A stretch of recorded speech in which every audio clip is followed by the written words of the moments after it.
morning. Good morning. Thank you to my Democratic colleagues for your presence, for your unity, for your strength, and for your leadership.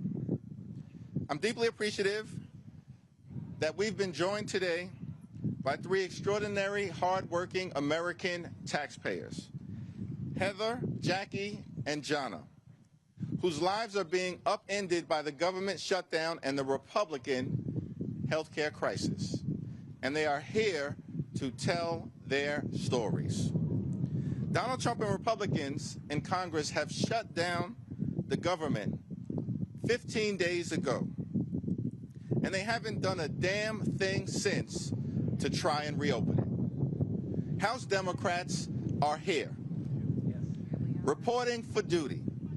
We are ready, we are willing, and we are able to negotiate a bipartisan spending agreement that actually meets the needs of the American people, reopen the government, and decisively address the Republican health care crisis.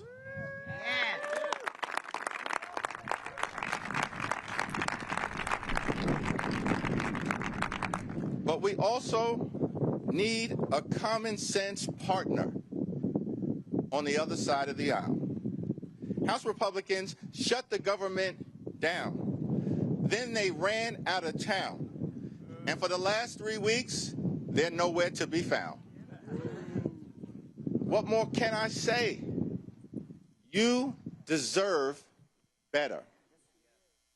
You deserve better. The American people deserve better.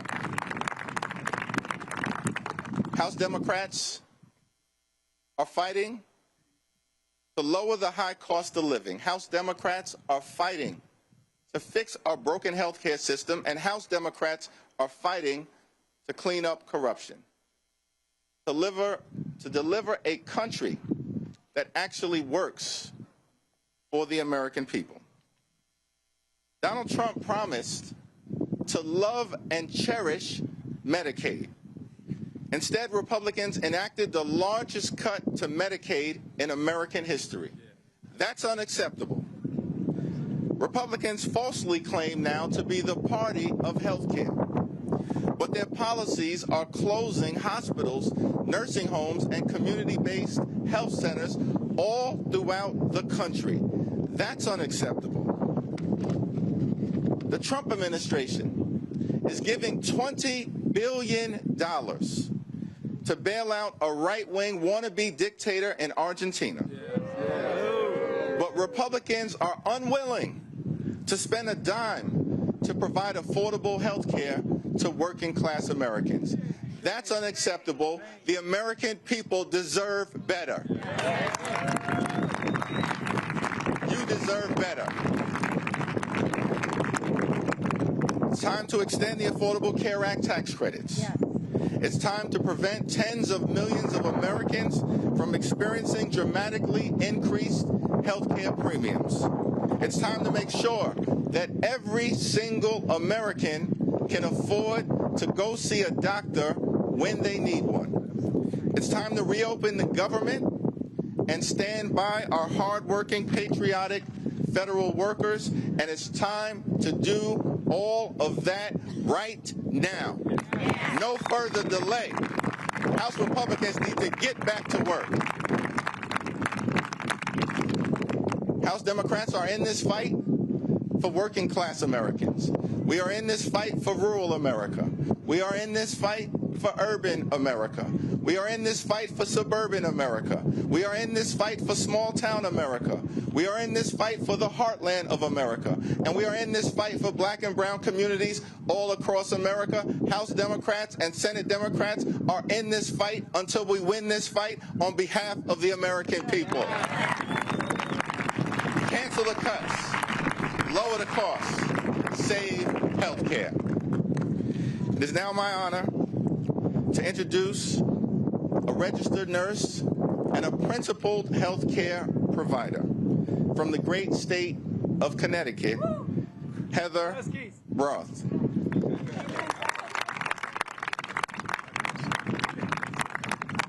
Good morning, Washington, D.C. My name is Heather Broth. I am a surgical nurse at a small hospital in Norwich, Connecticut, serving patients from both rural and urban communities in the surrounding area.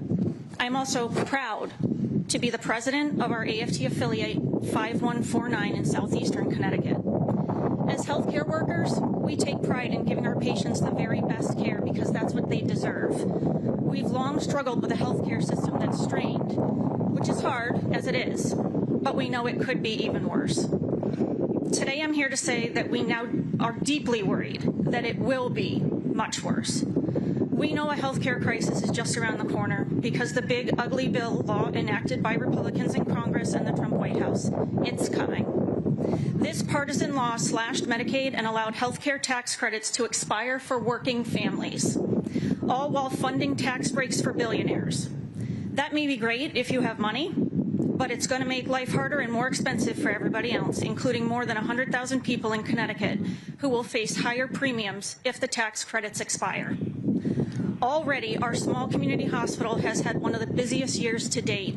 And with cold and flu season just around the corner, healthcare workers are gearing up for the worst respiratory season we've seen since COVID in 2020. We have a nursing shortage. It currently takes months to see a primary care provider and forget about getting an appointment with a specialist in under 6 to 12 months. We have patients sleeping on stretchers in our emergency rooms overnight and on stretchers in hallways while waiting for other patients to be discharged. Sometimes we count up to 30 patients sleeping on those stretchers. We call those dynamic days. It's clear that the cuts coming down the pike have the capacity to dismantle and destabilize our currently understaffed and struggling healthcare system. Hospitals and clinics will close or cut essential services, forcing patients to travel further and wait longer for care.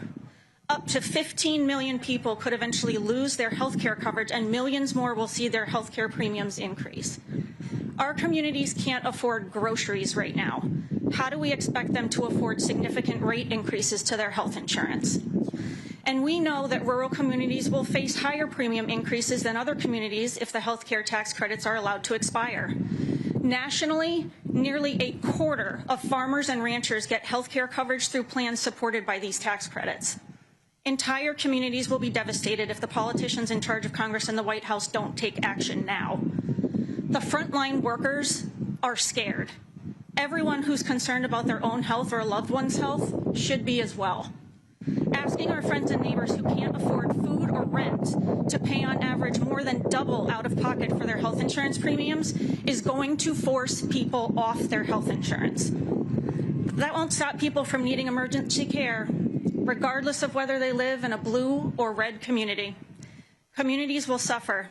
People will get sicker. It's not at all a stretch to say that some of them are going to die. But instead of working with Democrats to lower health care costs, Republicans shut down the government and took a vacation. Many of our patients are hardworking Americans who are about to receive notice that they're losing the tax credit that allows them to afford health care, and Republicans are okay with that. Republicans control Congress and the White House. They should return here and do their job.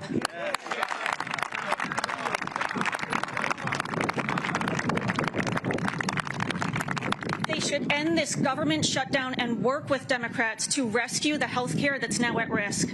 Our patients and communities deserve no less. And now it is my pleasure to yield to one of my siblings in this fight, Jackie.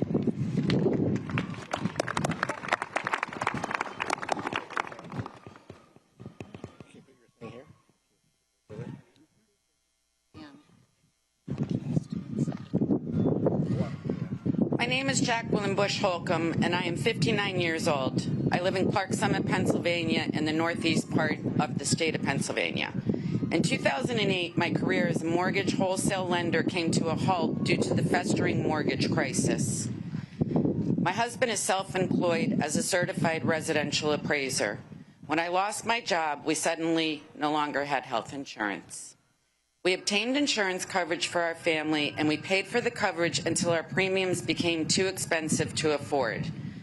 In 2014, I needed emergency surgery, but was denied coverage due to a pre-existing condition. We took money from our savings and paid out of pocket over $6,000 for my surgery. I appealed the cost of my out-of-pocket expense for my surgery and waited for a determination. We continued to drain our savings to pay for our health insurance premiums. While waiting for my appeal determination, our premiums increased dramatically. We were at a point where we could no longer afford health insurance. And then in 2015 came the godsend, the Affordable Care Act. We have received health insurance from the ACA since 2015. I currently work for my husband and his appraisal business. Our income fluctuates due to the real estate market.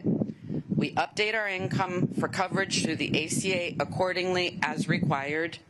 Our annual premium rate fluctuates, and we adjust our budget for coverage as we depend more and more on health insurance as we age. Our premiums are likely to double or even triple next year because of Republican cuts to the ACA. We will not be able to afford this drastic increase, especially since our other costs like food are going up as well. My husband is 62 years old and I am 59 years old. We cannot afford a sudden increase for health insurance, and we will have to go without coverage.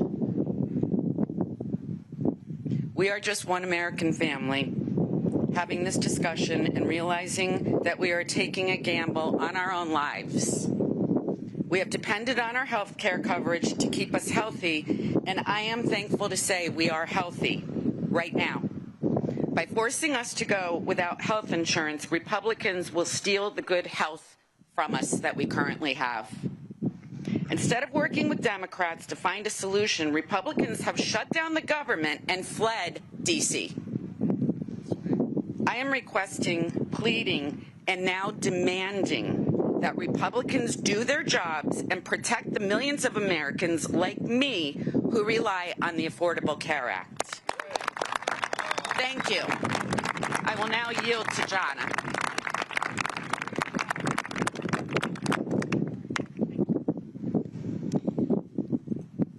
My name is Jonna Higgins-Fries, and my family has lived, farmed, and worked in Iowa since the 1850s.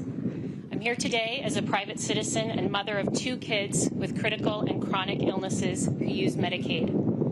When Senator Joni Ernst and Representative Marionette Miller-Meeks were voting for the big, brutal bill to take working people's money away from Medicaid and Social Security to give handouts to the rich, someone shouted to Ernst that gutting Medicaid would kill an estimated 51,000 people next year, and Ernst said, "We're all going to die." My babies were both sick. My babies were both sick from the instant they were born in Iowa City. My older son already died. He was born in cardiac arrest. I lay in the silent delivery room while the doctors and nurses were scared, waiting to see whether my kid could be resuscitated. So I don't need my elected officials to tell me that we're all going to die. I need representatives like Miller-Meeks to stop stealing the money that helps my kids have a good life.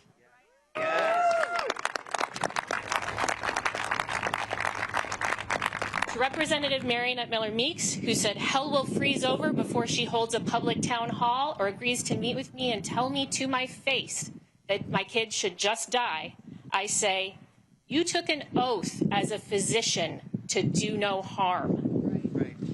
But you have shut down the government because you refuse to make sure people can go to the doctor and get their medications. I haven't slept through the night in months. I wake up terrified about a lot of things this regime is doing that hurt the people I love, including how my family can live with these Medicaid cuts. There are 600,000 other Iowans just like me who can't live without Medicaid. That's nearly 1 in 5 Iowans. And many of them don't even know they're on Medicaid because it's been privatized and called Molina, Iowa Total Care, or WellPoint. Or they just know they're on a waiver and they don't even know that's Medicaid. For our kids, Medicaid pays for health insurance and health care as a backup to our private insurance. Medicaid pays for prescriptions. Medicaid also pays for respite care. The state agrees that one of my kids needs 17 to 24 hours of care a day. For the first 9 years, my family, including our neighbors, did that on our own. Then, after 3 years on the waiting list, we started using respite through Medicaid, and the respite workers would take my son to the River Bandits game with Nana and Grandpa, feed him and give him his meds, or play Uno with him. And we could better care for our younger son, or just sit down a minute without worrying about meds and feedings every single second. Or his respite workers would take him to visit our friend Ada in Cedar Falls, who's also on Medicaid. Ada is 26. She's nonverbal, requires help with toileting, constant monitoring for seizures, and assistance with movement. What's going to happen to Ada and her family as these cuts kick in? Now, my son is living in a group home, which has been so good for him and for us. And already, before the cuts, there's an 8-year wait list to get Medicaid that supports housing. After the cuts, who knows? I did 2 years of AmeriCorps National Service, and my father and grandparents served in the military in World War II to defend government of, by, and for the people, not a government of, by, and for the billionaires. Right.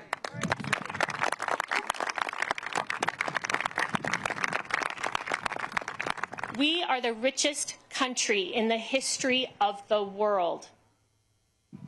I don't know why we let Republicans waste our time saying that we can't provide health care for everyone. There's enough for everything for everyone, as long as we don't let Republicans and the rich steal more than half of it off the top.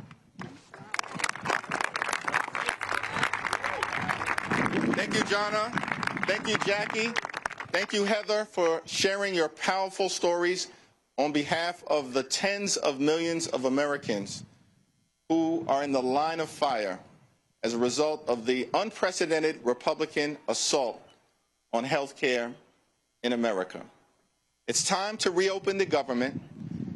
It's time to enact a bipartisan spending agreement that actually makes life better for everyday Americans. Yeah. And it's time to decisively address the Republican health care crisis. Democrats are in this fight until we win this fight for the American people. Thank you all.